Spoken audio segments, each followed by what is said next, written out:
everyone, welcome to another video here with April. Today is September 25, 2011. It's Sunday afternoon and it's so beautiful outside today. It's been raining all week, so pretty excited that the sun has came out. And what else? And it's Sunday, so I don't have work today, so that's even better. So anyways, I wanted to go ahead and do a video, and I was thinking what type of video I should make, and so I started scrolling around YouTube and I thought, how about a tag video? So I am going to be doing a tag video for you guys today. But first of all, you guys notice my hair is slightly different and it's because I had my hair French braid, two French braid, like a pigtail style French braid, and I had it on all day yesterday at work, and I went ahead and slept with it on, and I took it off this morning. And hold on, let me go ahead and put my charger on. Okay, so and I took it off this morning, and this is how it came out. As you guys know already, my hair is really thick and fluffy. Well, not thick and fluffy, but it's thick and long. So when you braid it and you take it out, it looks just like this. Like I have hair all over. So enough with that. I did my nails this morning and it looks like this. And this is the ombre. It's a fall trend or trend. Yeah, fall trend that's going on. And this is what I did. I did the blue one, the blue shade, family colors of blue. So you guys see I have the baby blue, the royal blue, the regular blue. It's not really a midnight blue, and this is the darkest one. So yeah, so I did that. I originally wanted to do the like the gray, like the lightest gray, or yeah, lightest gray. Sorry, my bra is showing, but from lightest gray to like black. But I didn't have all the colors. I had like charcoal gray, medium gray, I had silver, and I have black. So I was missing one more, and I didn't know I really didn't know what to use. Like, I know you can use white, but I really don't like to use white nail polish on my fingers unless it was French tip. So yeah. So anyways, going back with the topic, we are doing the Filipino tag video today. I looked at this and I saw, and I thought that, I'm sorry I keep touching my hair for you guys, but it's like all over my face, but I didn't want to have to put it up. But okay, so I was looking through YouTube and I was thinking, what type of tag should I do for you guys? And I found this Filipino tag, and it was created by Pink and Bluish. So I really thank her for doing this. Now, I wasn't tagged by anyone, but I was looking at through the videos, people were saying I tag you, la la la. So hey, you tagged me because I watched your video, right? So anyways, so let's get started. It's 9 questions. I'll probably add like 2 more, or just to make a little bit more question into this, because I found that 9 question was good enough, but it really depends how the answer is going to be. If it's really going to be short, then I will end up adding another question. But so yeah, so number 1 is, I'm sorry if I'm looking down, but I wrote it down last night, so yeah, so that's why I'm looking down. But number 1, do you live in the Philippines? I don't live in the Philippines, but I was born in the Philippines. I was born in Antipolo. It was Rizal before, but now it's a city. So in Antipolo City. I moved to US when I was 7. Yeah, 1995. So I think I was 8 or 7, one of them. But you guys do the math. It's 2011 now, 1995. That's the answer. But or no, I was born in 1986. I came here when I was 1995. So you guys can do the math, right? So I think I was 8, but yeah, or 8 turning 9. Yeah, but anyways, yeah, I moved here when I was young. I haven't been back home since then. I do miss it. I'm Filipino. I speak fluent Filipino, well, Tagalog, and I have Filipino channel, because I work for a company that gives us those channels, but and it's pretty cool. I watch it, like, especially like teleserie or some, some shows that's going on, and I realized that their lifestyle is a lot different by how I knew it before, and like the whole country like changed before the way I knew it. Now I was too young to really know everything, and well, to know how it really was in the Philippines, because I didn't grow up there. I grew up here, and I only went to school up to, like, I think 3rd grade or 2nd grade, and when I moved here they put me up to 4th grade, so I skipped a grade.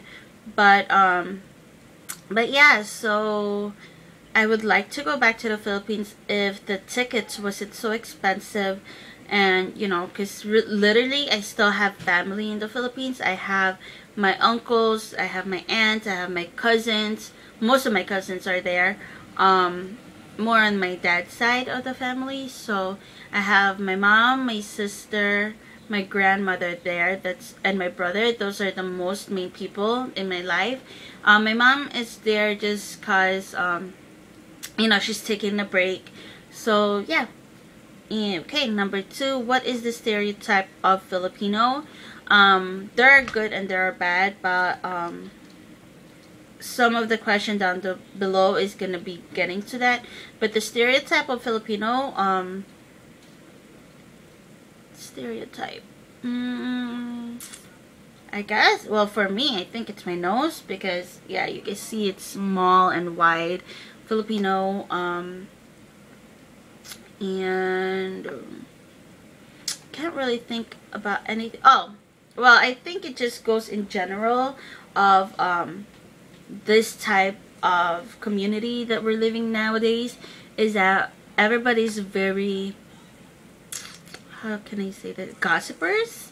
And that is one thing that I don't like about Filipinos, is that they're very gossipers. Like, they hear one thing and then it's gonna be like, he said, she said this, and you never really get to the real story or real point of what's going on. So that is one thing that I myself dislike about Filipino stereotypes. So skip to that. Number 3, do you own a karaoke machine? I personally don't have a karaoke machine, but my sister who lives with us does have a karaoke machine, but it's broken right now, or like the battery drains out so easily. But yes, we have a karaoke machine and we use it every time there's a party. It's really fun, even though you sing bad. Like, I have a really bad voice, so yeah, I can't sing. I'm one of those Filipinos that can't sing. So so yeah, but we have it. Okay, sing your favorite Filipino song. I would sing it for you guys if I had the guts to sing it for you guys, but the song is Nandito Ako. I forgot who sang it, but it's someone. It's a Filipino person, of course. But it goes, I'll just sing parts of it, but don't make fun of me. Please don't make fun of me. It's Nandito ako, umiibig sa'yo, kahit na nagdudugo ang puso. Kung sakaling iwanan ka niya, huwag kang mag-alala, may nagmamahal sa'yo, nandito ako. So there you go. Yeah, that was really embarrassing. I'm sorry. I'm like gonna cover my face now. But yeah, that was the song. It just means that I'm here. Nandito ako means I'm here. Basically the song means that, for a guy that she loves, she is hurting because he is with someone else, and so she's telling him that if she ever hurts you or she leaves you, I'm here for you. Basically, that's what it means. So, number 5, have you tried balot? Yes, I've tried balot so many times. I love balot. I could eat them all the time. But to be honest with you guys, I only eat the yellow part, which is the yellow part. That is the only part I like. of that and the juice. I know it's a little gross, but if you guys search what balot is, it's BALOT. Type it in Google, you guys will see, and you guys will probably figure out what it is, but it's really good. You know, X Factor had, you know, tried it. I noticed that Andrew Zimmern, I don't think he tried it, but I know Anthony Bourdain, when he went to the Philippines, I think he tried it, but, or unless it was the other way around. But yeah, anyway, what's your least favorite thing about being Filipino? I mentioned it already, my stereotype, which is the gossiping. Like I already mentioned that I think it just goes with any nationality. It can be, you know, I'm not really just pointing it out to the Philippines, but the thing is, one thing I had experienced when I wasn't so young then, but I think I was around 19. I used to work at the airport, and this airport was, well, the terminal I was working at was, you know, it was like a food preparation and food serving kind of company, and it was in this one terminal that from corner to corner, like it was like a little how do you say it? Like a cafe station of the terminal was like all restaurants, like across from each other, side by side to each other. It was all restaurant, and most of the people that worked there was Filipinos. And don't get me wrong, I have nothing against Filipino. Like, I'm Filipino myself. I love being Filipino.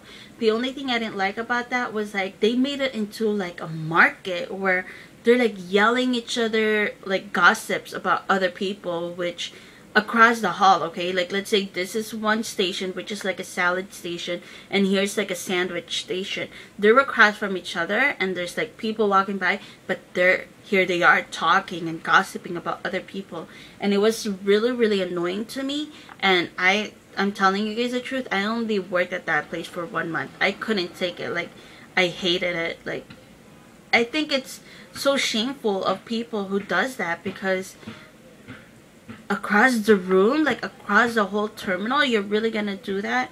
So that is the most thing that I don't like about being Filipino. Number 7, what is the best thing about being Filipino?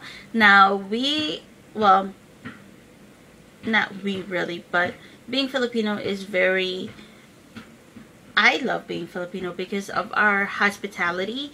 Like, you come to our house, we serve you food. Doesn't matter if, you know, who you are, you're always welcome to our house. Especially if you're a friend, you know, if you're just someone we met, we make our house so comfortable for you guys to be able to want to come back and enjoy being our friend.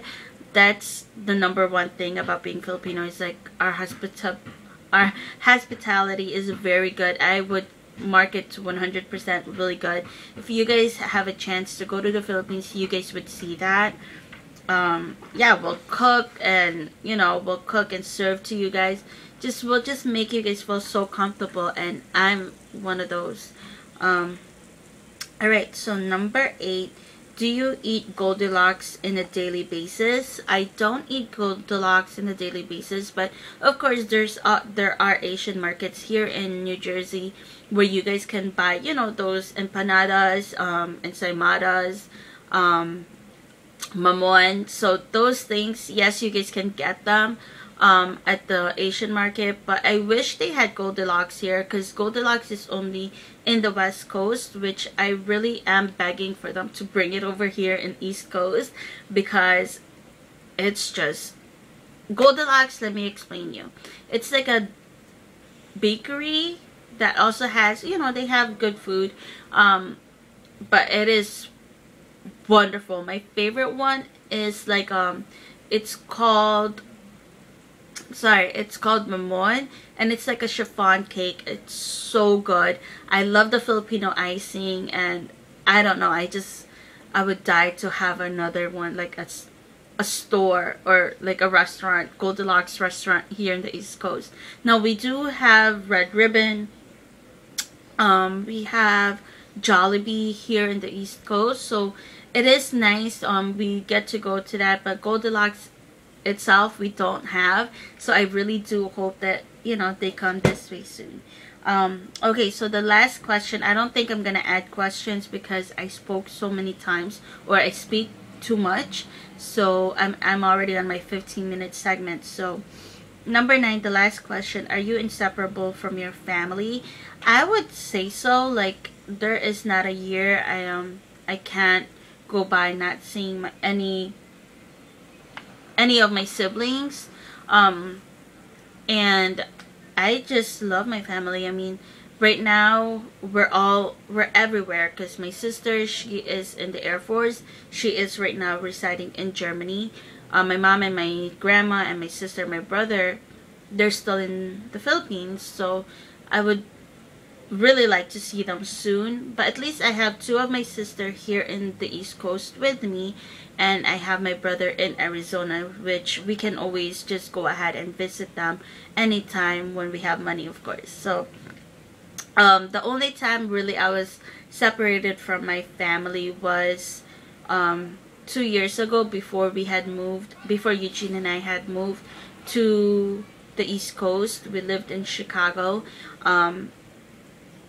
I had no, well, because our family itself originally lived in Chicago, and then I moved out, and then my sister moved out, and my parents moved out and moved to Arizona. So then I had nobody left in Chicago. Like, I was there in Chicago by myself with Eugene. So that was the only time I was really separated from my own family. But it gave me good facts. Like, it taught me how to live on my own and be independent, which I really liked. So yeah, so basically we are at 17 minutes. So I hope you guys enjoyed this video. Now, if you are Filipino, I tag you to do this video. If you're not Filipino, I still tag you. Just do, you know, do whatever you're from, or wherever you're from, just go ahead and do that. So I hope you guys enjoyed this video. Until next time, thank you for a small sneak peek into my life.